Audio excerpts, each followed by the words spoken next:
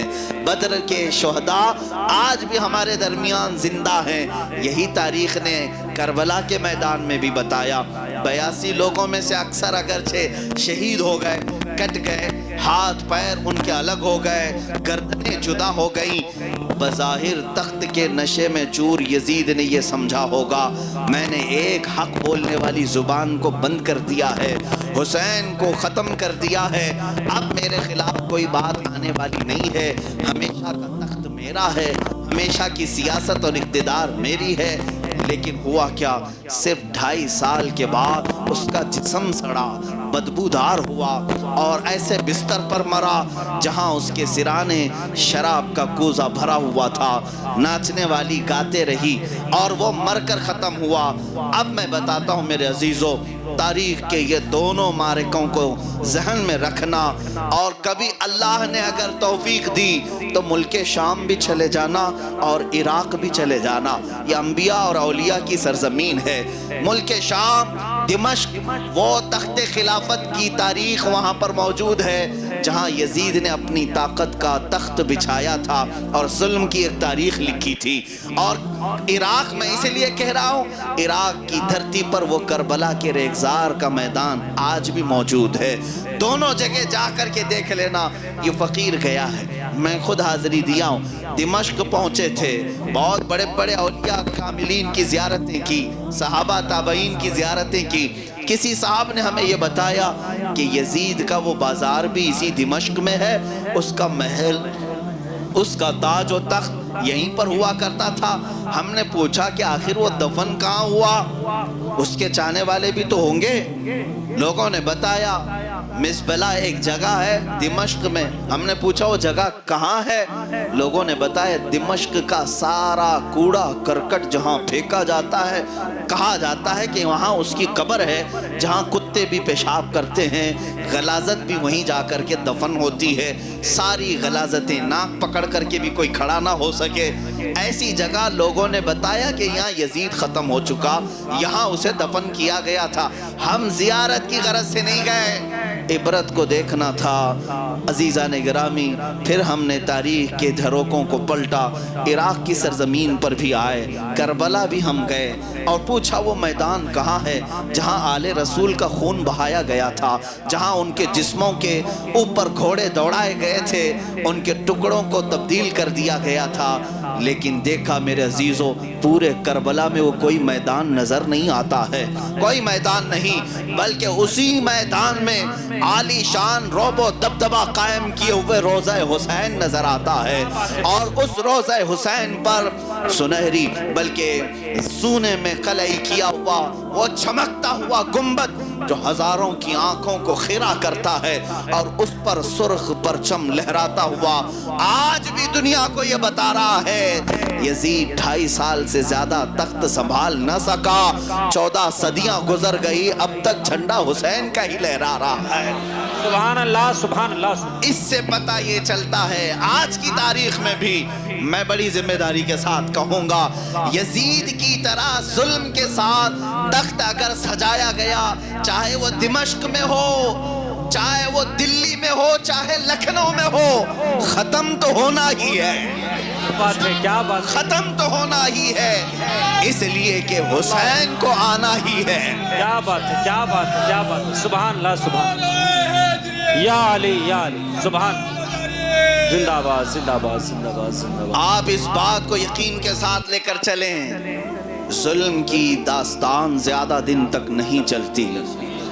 تخت جو ظلم کے ساتھ قائم کیا جاتا ہے، یہ اگرچہ آج سوچ رہے ہوں گے کہ کچھ داڑھی والوں کی داڑھی کاٹ کر کے اسلام کو ختم کر دیں، کچھ ٹوپیاں اڑا کر کے سمجھ لیں کہ ہم مسلمانوں کا خاتمہ کر دیں، اور وہ گوفے میں بیٹھا ہوا پاکھنڈی جو یہ کہتا تھا کہ میں اسلام کا خاتمہ کرنے کے لیے نکلا ہوں، وہ اپنی زبان کی کھجلی نہیں مٹا سکا۔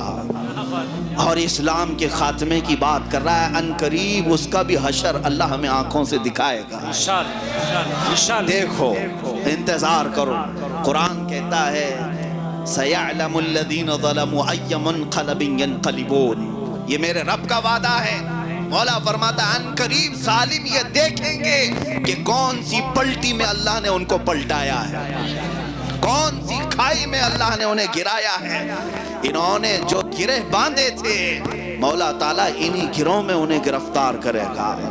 انہوں نے جو گستاخی کا ایک نیا ٹرین شروع کیا تھا, دیکھنا اب ان کی کوئی عزت باقی نہیں رہے گی. ہاں یہ سمجھتے تھے کہ میرے نبی کونین صلی اللہ تعالیٰ علیہ وسلم پر انگلی اٹھا کر اپنی قوم کے ہیرو بن جائیں گے. دیکھ لینا تمہاری لاشوں کو کتے بھی نوچے ہیں اور تمہاری خود قوم تمہیں ننگا کر کے مارے گی, اس لیے کہ تم حضور اکرم صلی اللہ تعالیٰ علیہ وسلم کی ذات پر جو حملے کر رہے ہو, تمہارا کیا مقابلہ تھا؟ میرے نبی کونین کی زندگی سے تمہارا کیا مقابلہ تھا؟ لڑنا تھا تو ہم جیسوں سے لڑ لیتے, یا ہزاروں مسلمان ہیں لڑ لیتے. ارے اتنی موب لنچنگ ہو رہی ہے, ہم دیکھ رہے ہیں, ہم میں سے کون اٹھتا؟ ہم کہاں دفاع کے لیے آ رہے ہیں؟ میں ان سے کہتا ہوں یہ چند داڑیاں اگر تم کاٹ لو, چند ٹوپیاں اگر تم اڑا لو, تو کیا سمجھتے ہو کہ اسلام کا خاتمہ ہوگا؟ ظالموں, اسلام کسی محلے اور کسی گلی سے نکلے ہوئے دین کا نام نہیں ہے. اسلام اس درخت کا نام ہے جس کی جڑیں تحت الثری میں ہیں, جس کی شاخیں اوج ثریا پر ہیں. کیا بات ہے, کیا بات, بے شک. تم اس درخت کو ہلانے کی بات کرتے ہو, اس کے پتے بھی نہیں توڑ سکو گے, اس کے پتے بھی نہیں توڑ سکو گے. تم پوری طاقت جمع کر لو, سارے بکھنڈی جمع ہو جاؤ اور اسلام کے خاتمے کے لیے آؤ. چیلنج ہے کہ کوشش کر کے دیکھ لو. تم سے بڑے بڑے اور سڑے سڑے سبوں نے کوشش کر لیا اور ان کا خاتمہ ہوا. آج اس مراد آباد کی ایک تاریخ میں بتا دوں, مراد آباد کے شہر میں ایک عالم دین کو 3000 کی فوج بھیج کر کے انگریز نے گرفتار کیا تھا. سیدنا کفایت علی کافی, ان کی تربت پر لاکھوں رحمتیں, ان کی تربت انور پر کروڑوں سلام نازل ہو مولا کی. لیکن اس وقت ایک حق بولنے والے عالم کو انہوں نے گرفتار کیا تھا, اس لیے کہ ان ظالموں کو معلوم تھا. اچھا ایک بات میں آپ کو بتا دوں, ان کو تکلیف کس سے ہے؟ مجمع سے نہیں, اس زبان سے ہے جو حق بولتی ہے, اس زبان سے. ان کو پتا ہے یہ علماء سے دشمنی کیوں کرتے ہیں. ارے یہ علماء بیچارے نہ ان کی کوئی تنخواہ صحیح ہے, نہ ان کے معاشی حالات ٹھیک ہیں, ان کے پاس نہ کوئی طاقت و قوت ہے, ڈھنگ کا گھر نہیں, لیکن ساری طاقت تم ان علماء کے پیچھے کیوں جھونکتے ہو؟ میں راز یہ بھی بتا دوں, انہیں اچھی طرح سے معلوم ہے ان کی 1000 توپوں میں وہ طاقت نہیں جو ایک عالم ربانی کی زبان میں ہوتی ہے. کیا بات ہے, سبحان اللہ. نعرہ تکبیر, نعرہ تکبیر, نعرہ رسالت. مسلک اعلیٰ حضرت مفتی سلمان ازہری صاحب قبلہ, سرزمین پیپلسانہ. سبحان اللہ, سبحان. دلوں کا انقلاب بندوق اور توپ سے نہیں آتا, دلوں کا انقلاب اللہ والی زبانوں سے آتا ہے, اور وہ اللہ تعالیٰ نے علماء ربانیین کو عطا کیا. ایک عالم دین مراد آباد کے گرفتار کیا, اس وقت 7 دن قید کے بعد یا جتنے دن بھی پھانسی پر چڑھایا, مجمع عام میں سولی پر چڑھانے کے بعد ان کے انگریز ایک بڑے دانشور نے لکھا کہ ہم نے ایک بہت بڑے ہمارے خلاف بغاوت کرنے والے کا خاتمہ کر دیا. مسلمان ڈر گئے, مسلمان ڈر گئے. موب لنچنگ کر کے اس کی ویڈیو کیوں پھیلائی جاتی ہے؟ یہ آج کی تاریخ نہیں, یہ موب لنچنگ تو کوفہ میں بھی ہوئی تھی. ہاں, امام مسلم بن عقیل کو ابن زیاد نے مار کر گورنر ہاؤس پر ان کی لاش کو لٹکایا. ہانی بن عروہ کی لاش کو پورے کوفہ میں گھمایا, یہ ڈر بتانے کے لیے کہ اگر تم ہمارے خلاف اٹھو گے تو یہی حشر ہم کریں گے, یہی حشر ہم کریں گے. میرے عزیزوں, نہ امام مسلم بن عقیل کے قتل سے اسلام ختم ہوا, نہ حسین ابن علی کے سر جدا ہونے سے اسلام ختم ہوا, بلکہ اسلام کی فطرت میں قدرت نے وہ لچک دی ہے, جتنا ہی دباؤ گے اتنا ہی وہ ابھرے گا. اس عالم ربانی کو پھانسی پر چڑھا کر انگریز نے یہ سوچا تھا کہ اب خاتمہ ہو گیا، اب یہ جو عشق رسالت کی بولی بول کر کے لوگوں کے دلوں کو گرماتا تھا، مسلمانوں کو اکٹھا کرتا تھا، یہ جمع کرتا تھا، وہ کفایت علی کافی ختم ہو گیا۔ انگریز ابھی اسی دھن میں ناچ رہے ہوں گے، مگر خدا قدیر و جبار کا قانون تو دیکھیں، ایک کفایت علی کافی گیا تو پڑوس کے شہر بریلی میں امام احمد رضا کو پیدا کیا، سبحان اللہ سبحان اللہ سبحان اللہ، اور ایسے عاشق رسول کو پیدا کیا کہ جس نے لاکھوں دلوں کو پھر سے عشق رسالت سے بھر دیا، کیا بات ہے کیا بات ہے، جو مرجھائے ہوئے دل تھے پھر سے تازہ کیا۔ تم یہ سمجھتے ہو کہ کسی عاشق رسول کا خاتمہ کر کے یا کسی دین مصطفیٰ کے حق بولنے والے عالم ربانی کا قتل کر کے اسلام کا خاتمہ کرو گے؟ ممکن نہیں، ممکن نہیں۔ اللہ تعالیٰ حسین کے وارثوں کو ہر زمانے میں پیدا کرے گا، ہر زمانے میں پیدا کرے گا، اور ہمیں نہیں چاہیے تمہاری کوئی طاقت، ہمیں نہیں چاہیے تمہاری کوئی کرسی، ہمیں نہیں چاہیے تمہاری کوئی سیاست۔ ہم اس لیے نہیں بول رہے ہیں کہ ہم تمہاری سیاست کے بھوکے ہیں، تمہاری سیاست، تمہاری طاقت تمہیں مبارک ہو۔ ہمارے پاس جو حکومت ہے الحمدللہ وہ ثابت کر دکھاتی ہے۔ آؤ، اصل حکومت تو اجمیر سے ہمیں نظر آتی ہے، 800 سالوں سے آج تک چل رہی ہے، نہ کبھی کوئی الیکشن آیا نہ کبھی کوئی سلیکشن آیا۔ 800 سال سے وہ غریب نواز کی کرسی جو اقتدار پر قائم ہے آج تک کروڑوں مسلمانوں کے دلوں پر ویسے ہی قائم ہے۔ میرے عزیزو، یہ اقتدار کی کرسی نہیں ہے جو الیکشن سے حاصل کی جاتی ہے، یہ اللہ کی طرف سے عطا کی ہوئی کرسیاں ہیں جو قیامت تک قائم رہتی ہے۔ مسلمانوں، آپ سب کا میں زندگی کا ترہ امتیاز بتاؤں، ہم کہاں بہک گئے، ہم کہاں بھٹک گئے؟ اللہ نے تمہیں بہت عزتوں سے نوازا ہے، بہت عزتوں سے نوازا ہے۔ جس قوم کے پاس رسول پاک صلی اللہ تعالیٰ علیہ وسلم جیسے قطعور، حضور جیسے قطعور ہمارے لیے آئیڈیل موجود ہوں، اس قوم کو ذرا برابر بھی پسماندگی کی طرف جانا ہی نہیں چاہیے، نہ ہی کسی کی طرف دیکھنے کی ضرورت ہے۔ رسول پاک صلی اللہ تعالیٰ علیہ وسلم وہ نبی ہیں جن کی امت میں پیدا ہونے کے لیے پچھلے انبیاء دعا کرتے تھے، پچھلے زمانے کے نبی دعا کرتے تھے۔ اے مسلمانوں، کیا تم اپنی زندگی پر رشک نہیں کرتے؟ میں نے کبھی مانگا نہیں تھا، مولا نے بن مانگے مجھے اس امت میں پیدا کیا ہے، اس رسول کی امت میں مجھے بنایا ہے۔ ذرا اپنی حیثیت کو تو پہچانو، ذرا اپنے ویلیو کو دیکھو۔ کیا تمہاری حیثیت کو قرآن نے یہ کہہ کر نہیں بتایا کنتم خیر امت اخرجت للناس، تم سب سے بہترین امت ہو لوگوں میں؟ کس بات کے لیے؟ اللہ فرماتا ہے تأمرون بالمعروف وتنہون عن المنکر، تم اچھائیوں کا حکم دیتے ہو، برائیوں سے روکتے ہو۔ اللہ نے قرآن میں کہا ہوا سماکم المسلمین، وہ اللہ ہے جس نے تمہارا نام مسلمان رکھا۔ اب اندازہ کرو ہمارے لیے فخر کی کتنی باتیں ہیں۔ ہمارے نبی وہ ہیں جن کی امت میں آنے کے لیے انبیاء دعا کر رہے ہیں، ہم اس امت میں ہیں جس کا لقب اللہ نے خیر امت کہا۔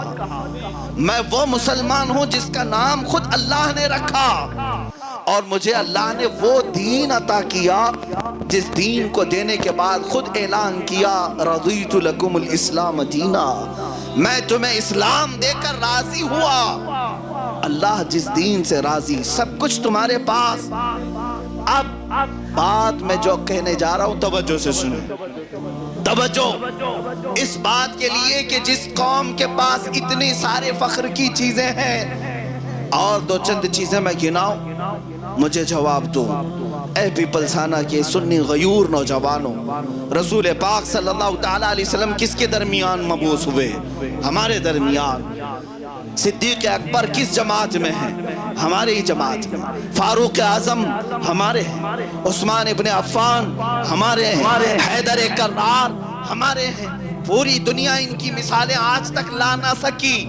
وہ تاریخ کے عظیم قداور شخصیتیں تمہارے پاس۔ حسین ابن علی کس کے پاس ہیں؟ تمہارے پاس ہے۔